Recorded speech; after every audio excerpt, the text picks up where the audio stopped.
Assalamualaikum warahmatullahi wabarakatuh. Video kali ini kita akan membahas tentang rangkuman bahasa Arab untuk persiapan PAT. Di antaranya adalah mufradat, yang kedua percakapan atau tanya jawab, yang ketiga adalah isim isyarah atau kata tunjuk, yang keempat dhamir atau kata ganti, dan yang terakhir adalah angka. Nah, sebelum membahas kelima ini, ada baiknya kita perhatikan dulu kata-kata tanya yang biasanya digunakan dalam soal-soal di ulangan. Inilah kata-kata tanya tersebut. Ada 6 yang paling penting dan yang biasanya banyak ditemukan. Tapi sebelumnya kita akan bahas dulu isim isyarah. Isim isyarah itu adalah kata tunjuk. Kata tunjuk di sini ada 4 macam. Ada hadza, hadhihi, dzalika, dan tilka. Dzalika dan hadza adalah mudzakkar, sedangkan hadhihi dan tilka adalah muannas. Muannas itu tandanya adalah ada tak marbutohnya. Nah, contohnya seperti ini. Jadi di akhirnya adalah ta marbutohnya. Inilah yang disebut dengan kata dengan kedudukan muannas. Itu ya. Yang selanjutnya qalamun. Kalau qalamun ini adalah mudzakkar karena tidak ada tak marbutohnya. Sekarang kita masuk pada kosakata di bab alamat. Nah, kosakata yang sering muncul adalah unwanun, yaitu alamat, kemudian syari'un, yaitu jalan, kemudian baitun atau rumah, lalu madrasatun, sekolah,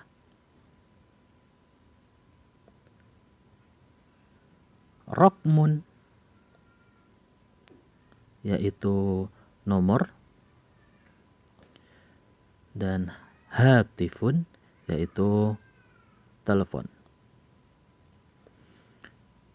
Keenam kosakata ini sering muncul dan pasti akan selalu muncul dalam soal-soal. Maka ini yang paling penting untuk kalian pelajari. Yang harus diingat, setiap ada pertanyaan dan jawaban. Kalau di pertanyaannya ada kata kamu, berarti di jawabannya harus ada kata saya. Seperti kalau di pertanyaan ada kata anta, maka di jawabannya harus kata ana. Seperti ini contohnya. Jadi kalau di pertanyaan ada kata anta atau anti, maka di jawaban pasti menunjukkan kata ana.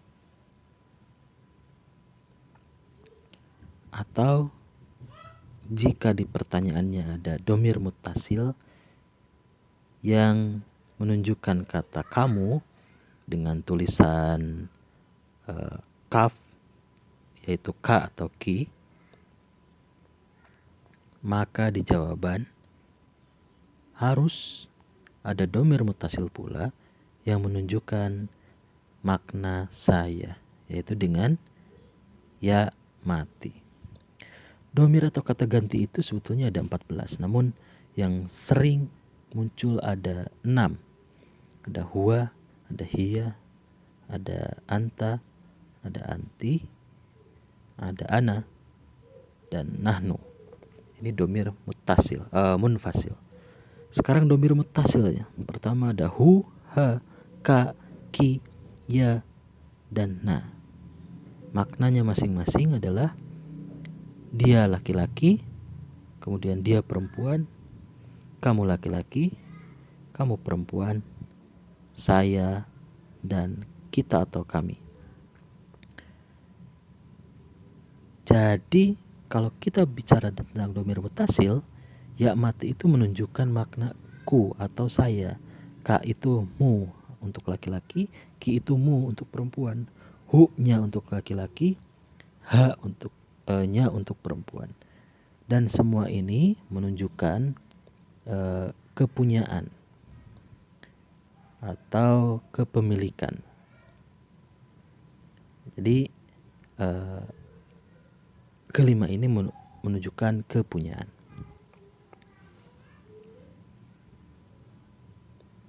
Contohnya seperti ismun, ada menggunakan domir mutasil di ujungnya, maka jadi ismi, ismuka, ismuki, ismuhu, ismuha. Nah, ini adalah angka, nanti kalian bisa pelajari sendiri ya, karena sudah pasti bisa. Kemudian yang selanjutnya kita akan mulai bahas tentang ma, yaitu kata tanya ma. Perhatikan di pertanyaan ini ada domir mutasil ka, kemudian di jawaban ada domir mutasil ya mati. Dan inilah yang Bapak sebut sebagai rumus dalam soal bahasa Arab. Ma unwanuka, jawabannya unwani. Kemudian ma unwanu baitika, yang menunjukkan rumahmu, jawabannya adalah unwanu baiti, menunjukkan rumahku gitu, alamat rumahku. Inilah yang disebut tadi ada makna kamu dan saya. Selanjutnya penggunaan ma untuk menanyakan nomor. Ma rokmu. Contohnya, ma rokmu baitika. Berapa nomor rumahmu? Nomor rumahmu. Jawabannya rokmu baiti, nomor rumahku.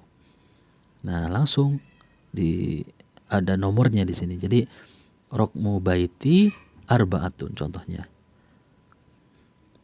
Kemudian menanyakan nomor telepon. Ma rokmu hatifika, berapa nomor teleponmu? Rokmu hatifi, nomor telepon rumahku 123. Wahid, itsnan, thalatha. Perhatikan pula di pertanyaan dan jawaban ini. Jadi kata yang ada di jawaban itu sebetulnya dari pertanyaan. Nah, jadi tidak susah-susah nyari jawaban, karena sebetulnya tinggal memindahkan kata-kata yang ada dari pertanyaan. Hanya saja kata tanyanya tidak dimasukkan di dalam jawaban. Alangkah lebih baiknya kalau kita mau menanyakan nomor telepon, tanya dulu dong, dia punya teleponnya atau enggak gitu. Dengan kata inda, artinya punya. Jangan-jangan dia nggak punya. Masa kita tanya nomor teleponnya kalau dia nggak punya kan? Hal indaka hatifun, apakah kamu punya telepon? Jawabannya ada dua. Kalau pertanyaannya hal, satu na'am, yang kedua adalah la. Bisa jadi dua-dua ini gitu ya. Nah, di pertanyaan ada kata ka, di jawaban ada ya mati. Ini menunjukkan kamu dan saya seperti tadi. Hal indaka hatifun, artinya apakah kamu mempunyai telepon? Jawabannya bisa na'am, indi hatifun. Betul, saya punya telepon. Kalau pertanyaannya, kalau jawabannya la, maka la ma indi hatifun. Tidak, saya tidak punya telepon. Jadi jawabannya ada dua, ada ya dan tidak. Jadi kalau kita sudah bertanya tentang dia punya telepon atau enggak, nah baru deh kita boleh nanya dia nomor teleponnya berapa gitu. Ini baru lebih cocok lah, lebih pas kita tanyakan. Dan bentuk pertanyaan dengan hal. Hal itu kemungkinan jawabannya tadi seperti yang disampaikan ada dua, ada na'am atau la. Di sini halnya disatukan dengan isim isyarah hadza. Di jawabannya pasti ada hadza. Gitu. Kalau di pertanyaannya ada hadza, jawabannya ada hadza. Sekarang di pertanyaannya ada qolamun, kalau jawabannya na'am maka qolamun pula. Tapi kalau jawabannya la, tidak mungkin qolamun karena harus yang bukan qolamun. Gitu. Jadi yang ini menunjukkan perbedaan yang harus ada dalam jawaban la. Karena la itu menunjukkan tidak. Kalau tidak maka jawabannya harus berbeda dari jawaban untuk na'am. Gitu ya.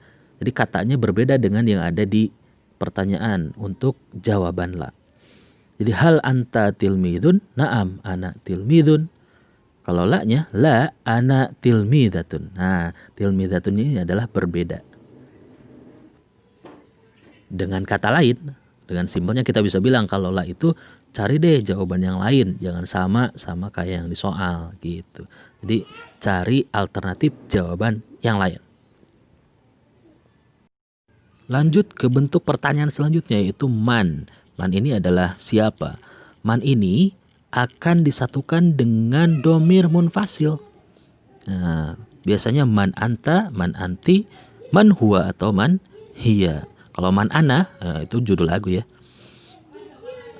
Dari yang keempat ini, misalkan man anta, jawabannya pasti ana, nama orang, Hasan, Husain, siapakah gitu. Lalu kalau kita bilang man anti, jawabannya pasti ana. Anti itu harus perempuan, namanya contohnya Fatimah. Kalau man huwa, maka huwa itu untuk laki-laki juga, Ahmad misalkan. Man hiya, hiya Laila misalkan gitu ya. Jadi pada intinya kalau ada pertanyaan menggunakan kata man, otomatis di jawabannya harus ada nama orang. Gak mungkin bukan nama orang.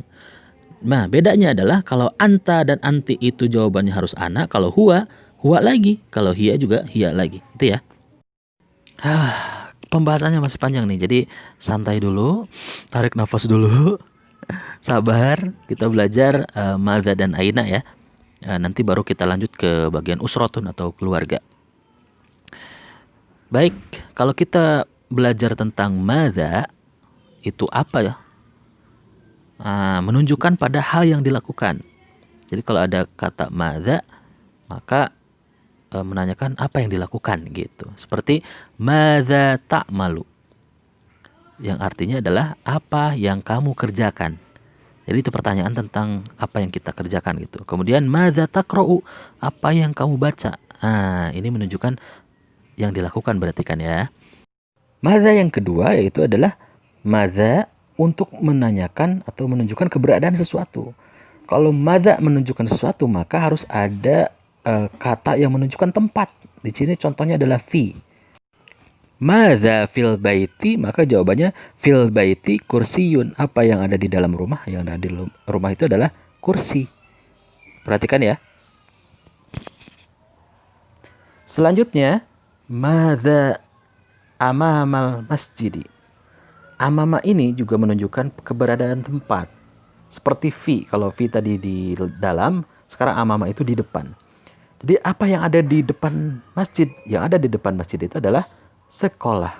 Amamal masjidi madrasatun. Jadi letak sesuatu.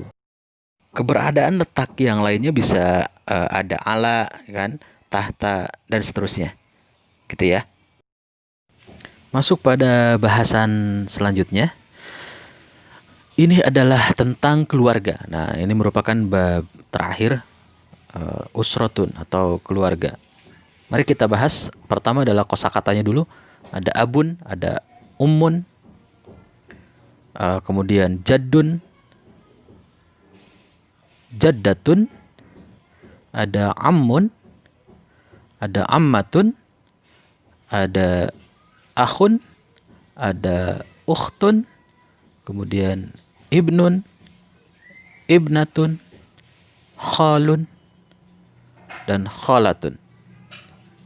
Penting harus kita pahami adalah makna lain dengan memadukan dua kata menjadi satu. Nah, dari kosakata yang tadi ya, misalkan akhul abi, yaitu saudara laki-lakinya ayah. Kalau saudara laki-laki ayah pasti ammun dong, yaitu paman. Gitu ya. Memadukan dua kata menjadi satu. Ini yang paling sering muncul. Kemudian contoh yang lain adalah abul ummi. Artinya ayahnya ibu. Ayahnya ibu pasti kakek dong. Jaddun ya kan. Ayah ibu sama dengan kakek. Nah, gimana? Gampang banget kan? Ayahnya ibu, kakek gitu doang. Ayo kita bahas atau kita kasih contoh lagi deh, satu nih. Ibnatu abi. Ibnatu itu adalah anak perempuan kan? Jawabannya itu adalah ukhti. Kok bisa jadi ukhti? Kenapa? Kita bahas deh ya. Ibnatu itu adalah anak perempuan. Terus abi adalah ayahku. Kalau kita pikir-pikir nih, ayahku punya anak perempuan. ayahku nih, ya kan? Punya anak perempuan. Berarti anak perempuan itu adalah saudara. Jawaban yang paling pas adalah saudara perempuanku, yaitu ukhti. Semoga sampai sini kalian semua paham ya. Oke, kita lanjut pada bahasan memperkenalkan anggota keluarga. Kalau bicara memperkenalkan anggota keluarga, pasti pakai nama, ya nggak? Nah, contoh nih. Contohnya adalah ini ayahku, namanya Umar. Hadza abi, ismuhu Umar. Kalau kalian perhatikan, semuanya ini adalah muzakkar atau yang menunjukkan makna laki-laki, ya enggak? Hadza untuk laki-laki, abi juga laki-laki. Ismuhu domirnya untuk laki-laki, Umarnya adalah laki-laki, gitu ya. Paham ya sampai sini? Kemudian contoh muannats ada hadhihi ummi ismuha Laila. Nemu nggak perbedaannya dari yang tadi? Kalau tadi pakai hu, sekarang pakai ha. Kenapa? Karena muannats. Muannats itu menggunakan ha. Asal katanya dari ismun menggunakan domir mutasil ha yang menunjukkan muannats, jadi ismuha. Oke, kita lanjut lagi pada bahasan tentang akhun dan ukhtun. Nah, apa sih yang beda? Ada akhun, ada ukhtun. Ini tentang saudara kan? Ada soghirun, kemudian untuk ukhtun itu ada soghiratun, ada kabirun untuk akhun dan kabiratun untuk ukhtun. Ini menunjukkan apa sih sebetulnya? Maknanya bisa adik atau kakak. Nah, gitu ya. Adik dan kakak. Akhun soghirun adalah adik, akhun kabirun adalah kakak. Nah, gitu ya. Itu untuk laki-laki, dan untuk perempuannya bisa kalian lihat sendiri. Ini yang sudah kita himpun. Jadi akhus soghiri. Cara penulisannya begitu ya. Akhus soghiri. Akhul kabiri. Kemudian untuk perempuannya, mu'anatsnya ukhtus soghirah. Kemudian ukhtul kabirah atau kabirati, gitu ya. Jadi keduanya dibagi menjadi dua bagian. Yang bagian pertama, yang awalnya akhun adalah untuk laki-laki, dan yang awalnya ukhtun adalah untuk perempuan. Kalau kita mau memperkenalkan keluarga melalui gambar, nah ini kan biasanya kita menggunakan istilah ini. Hadhihi suratul usrati. Ini adalah foto keluargaku. Jadi suratun itu adalah gambar atau foto. Oke, lanjut pada bahasan terakhir, yaitu aina, yang artinya adalah di mana. Kalau pertanyaannya aina, maka jawabannya harus menyatakan tempat. Nah, tempat ini ada di antaranya fi, yaitu di atau di dalam, amama, depan atau di depan, wara'a, belakang atau di belakang. Contohnya misalkan aina Umar, di mana Umar? Umar fil fasli. Fi di sini yaitu menunjukkan tempat, di dalam kelas atau di kelas, gitu ya. Kemudian aina Ahmad, di mana Ahmad? Ahmad di sini di jawabannya bisa kita ganti menjadi huwa, karena Ahmad itu adalah seorang laki-laki. Huwa waro'a, nah ini menunjukkan tempat, waro'al baiti, jadi di belakang rumah. Paham ya? Contoh terakhir adalah aina ukhtuka ya Ahmad. Ka di sini menunjukkan pada Ahmad, karena Ahmad itu laki-laki maka menggunakan ka. Jawabannya adalah hiya amamal masjidi. Dia di depan masjid. Itu saja untuk pembelajaran kita hari ini. Mudah-mudahan kalian sukses dalam penilaian akhir tahunnya ya, mendapatkan nilai yang terbaik. Sabahal khair kalau kalian mendengarkannya pagi-pagi. Naharukum sa'id kalau kalian mendengarkannya siang. Dan selamat malam atau lailatukum sa'idah kalau kalian mendengarkannya malam. Semoga bermanfaat. Ila liqa. Jawabannya ma'assalamah. Assalamualaikum warahmatullahi wabarakatuh.